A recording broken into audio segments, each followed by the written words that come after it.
श्री स्वामी समर्थ.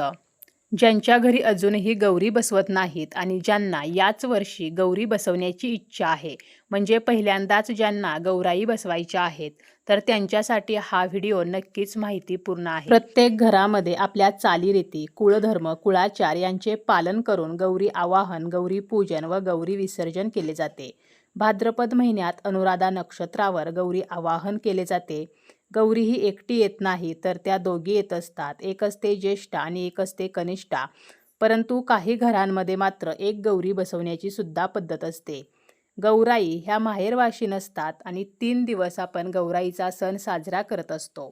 आता ज्यांना पहिल्यांदाच गौरी बसवायच्या आहेत, तर गौरी मार्केटमधून आणल्या आणि त्या बसवले असे होत नाही. तर त्या गौराई आपल्याला कोणीतरी द्याव्या लागतात. आपल्या नात्यातील एखाद्या महिलेकडून आपण गौराई घेऊ शकतो. आपण जर आपल्या नणंदेकडून गौराई घेतल्या तर ते अतिशय उत्तम. त्याचप्रमाणे आईसुद्धा आपल्या मुलीला गौरी देत असते. अलीकडे मुलीचे नवीन लग्न झाले की मुलीला पहिल्या गौराईच्या सणाला गौरी माहेरहून देण्याची सुद्धा परंपरा आहे. त्यामुळे जर तुम्हाला यंदाच पहिल्यांदा गौरी बसवायच्या असतील, तर तुम्ही तुमच्या आईकडून त्या गौराई घेऊ शकता किंवा नात्यातील एखाद्या दुसऱ्या महिलेकडून सुद्धा गौरी घेऊ शकता. ज्यांना आई नाही, तर त्यांनी आपल्या नणंदेकडून किंवा आपली मावशी असेल, आपली काकी असेल, तर त्यांच्याकडून गौरी घेतल्या तरीसुद्धा चालतात. आता गौराई देत असताना गौराईंसोबत गौराईंना ज्या ज्या वस्तू आपण वापरतो, गौराईंचे दागिने असतील किंवा गौराईंचे ब्लाऊज पीस, ओटीचं साहित्य, तर हे सर्व साहित्यसुद्धा दिलं जातं. मुखवटे जे आहेत तर ते दिले जातात. प्रत्येक भागानुसार वेगवेगळ्या प्रकारच्या गौरी असतात.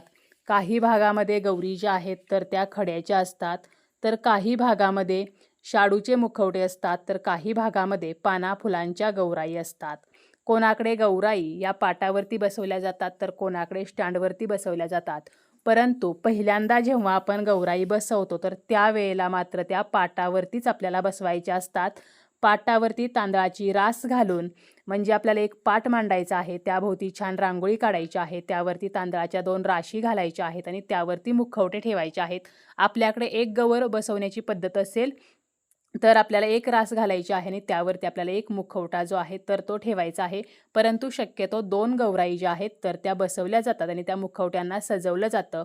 पहिल्या वर्षी गौरी ज्या आहेत तर त्या स्टँडवरती आपल्याला ठेवायच्या नसतात, तर दुसऱ्या वर्षापासून आपण ह्या गौरी स्टँडवरती ठेवू शकतो. त्यामुळे ज्यांना पहिल्यांदाच गौरी बसवायच्या आहेत, तर त्या आपल्याला पाठावरती बसवायच्या आहेत.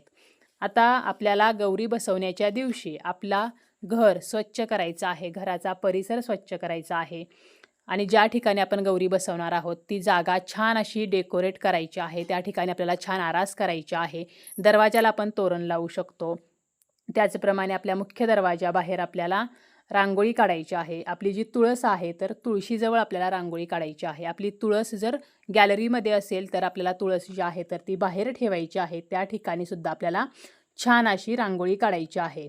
आता जी महिला गौरी घेऊन येणार आहे, म्हणजे आपली आई असेल किंवा नणंद असेल, तर ती आल्यानंतर आपल्याला तिचं पाय धुवायचे आहेत.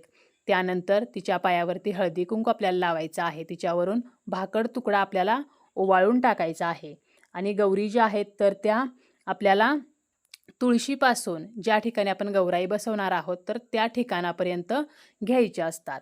आता गौरी आपण जेव्हा एखाद्याला देतो, तर त्यावेळेला त्या गौरीसोबत काय काय दिले जाते, तर मुखवटे हे तांब्याचे, पितेचे, शाडूचे असू शकतात.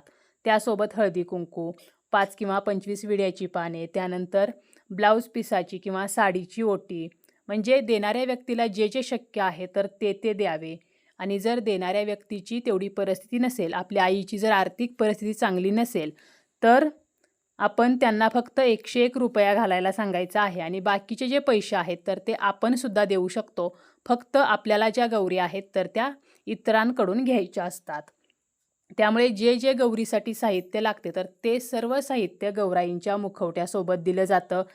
जसं की गौराईंसाठी फुले, गजरे, त्यानंतर नैवेद्यामध्ये सुद्धा मिठाई, गोडाचे पदार्थ, फराळाचे जे पदार्थ आहेत, शंकरपाळी, करंज्या, लाडू, चिवडा, पेढे, चकली आणि त्यासोबत मुठभर तांदूळ, त्यानंतर मुठभर गहू, मुठभर साखर, मुठभर डाळ, तर हे सुद्धा दिले जाते. कारण यामागे अशी कथा आहे की गौराई जेव्हा माहेरहून सासरी गेली, तेव्हा तिला तिच्या सासूने विचारले की तू काय खाऊन आलीस? माहेरातून, तेव्हा गौराईने माहेरी भाजी भाकरी खाल्ली होती, पण तिने सासूला सांगितले की मी साळी डाळी गहू खाल्ले. तेव्हा तिच्या सासूने तिला ते ओकून दाखवण्यास सांगितले आणि जेव्हा गौरी ओकली तेव्हा भाजी भाकरी न पडता साळी डाळी गहू पडले. म्हणून या गोष्टीसुद्धा गौरीसोबत दिल्या जातात. तर अशी एक आख्यायिका आहे. त्यामुळे गौरीसोबत आपल्याला साखर, तांदूळ, डाळ तर या वस्तूसुद्धा द्यायच्या असतात. आता गौराई ज्या आहेत तर त्या आपण तुळशीपासून आपल्या घरामध्ये ज्या ठिकाणी बसवणार आहोत तर त्या ठिकाणापर्यंत घ्यायच्या असतात आणि यासाठी आपण 16 सौभाग्यवतींना घरी बोलावू शकतो. 16 जणींना बोलावणे शक्य नसेल तर आपण जेवढ्या महिलांना बोलावणे शक्य आहे तर तेवढ्या महिलांना आपल्याला घरी बोलवायचं आहे. आता तुळशीपासून या गौराई आपल्याला घ्यायच्या आहेत. एका परातीमध्ये किंवा मोठ्या पाठीमध्ये आपल्याला धान्य भरायचं आहे आणि ही पाटी, ही परात जी आहे तर ती आपल्याला तुळशीजवळ ठेवायची आहे.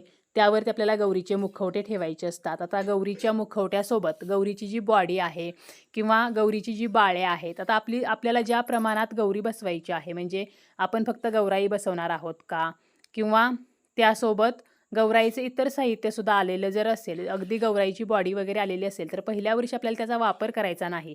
परंतु जे साहित्य आलेलं आहे तर ते आपल्याला आतमध्ये घ्यायचं आहे. गौरीची जी बाळे आहेत तर ती असतील तर मग आपल्याला 2 पराती किंवा 2 पाठीचा वापर करायचा आहे आणि त्यामध्ये धान्य भरून त्यामध्ये आपल्याला गौरीचे मुखवटे एकामध्ये गौरीची जी बाळे आहेत तर ती ठेवायची आहेत.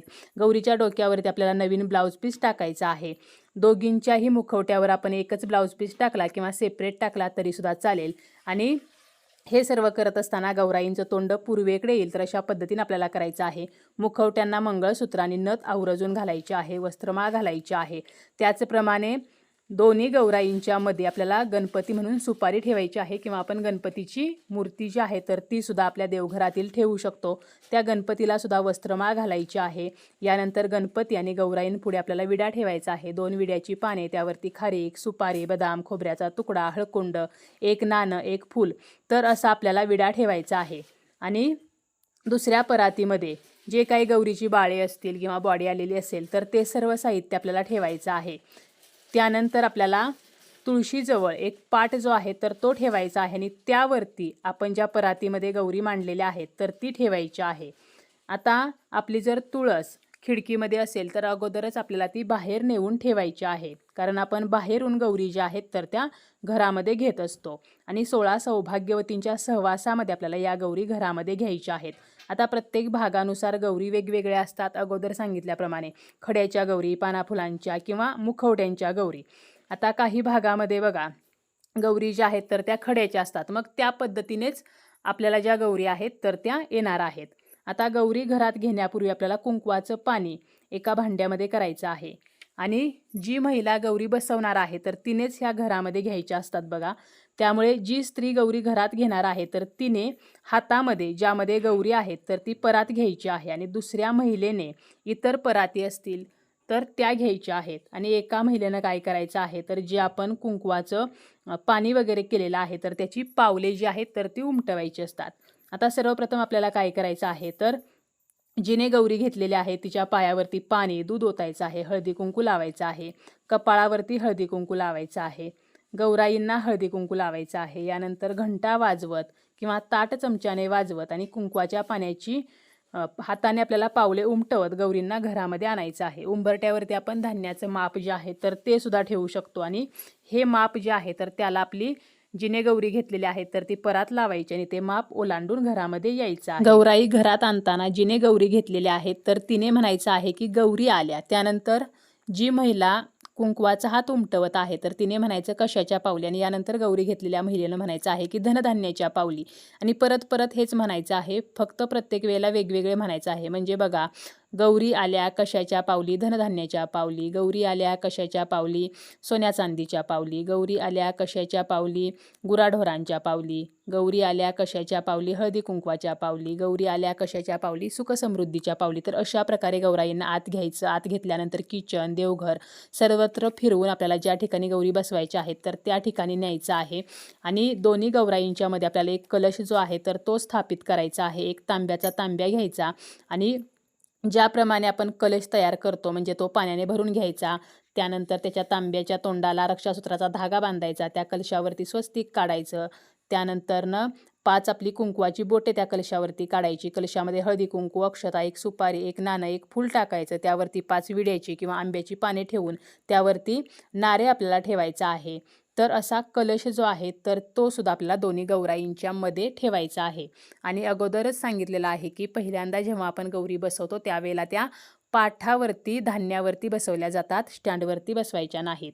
आता पहिल्यांदाच जरी आपण गौराई बसवल्या तरी त्यांचे विसर्जन जे आहे तर ते त्याच वर्षी करावे असे नाही.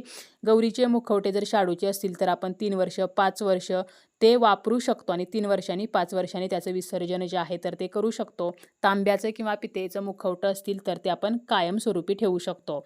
आणि गौरी आगमन जेव्हा आपण करतो तर त्या दिवशी भाजी भाकरीचा नैवेद्य दाखवला जातो. त्यानंतर दुसऱ्या दिवशी असते ते म्हणजे गौरी पूजन. या दिवशी पुरणपोळी आणि पंचपक्वान्नांचा नैवेद्य दाखवला जातो. या दिवशी महिलांना हळदी कुंकवासाठी बोलावले जाते आणि तिसऱ्या दिवशी मूळ नक्षत्रावरती गौरी विसर्जन केले जाते. या दिवशी दोरे घेतले जातात. आता आपण ज्या सौभाग्यवतींना गौरी घरामध्ये घेण्यासाठी बोलावलेले आहे तर त्या महिलांना सुद्धा आपल्याला हळदी कुंकू जे आहे तर ते लावायचं आहे. त्यानंतर आपल्याला त्यांची ओटी शक्य असेल तर त्यांची ओटी जी आहे तर ती सुद्धा आपल्याला भरायची आहे. किंवा आपण गौरी पूजनाच्या दिवशी त्याच महिलांना पुन्हा बोलावून त्यांची ओटी जर भरली तरी सुद्धा चालेल. आता जी महिला गौरी घेऊन आलेली आहे म्हणजे आपली आई असेल किंवा आपली मावशी असेल, आपली चुलती असेल, ज्यांच्याकडून आपण गौरी घेतलेल्या आहेत तर त्यांचा सुद्धा आपल्याला मानपान जो आहे तर तो करायचा आहे. त्यासुद्धा जेव्हा परत जातील तर त्यावेळेला त्यांना सुद्धा आपल्याला हळदी कुंकू लावायचं आहे आणि त्यांची सुद्धा आपल्याला खणा नारळाने ओटी भरायची आहे. शक्य असेल तर आपण साडीने सुद्धा त्यांची ओटी जी आहे तर ती भरू शकतो. तर अशा प्रकारे आपण पहिल्यांदाच गौरी बसवू शकतो.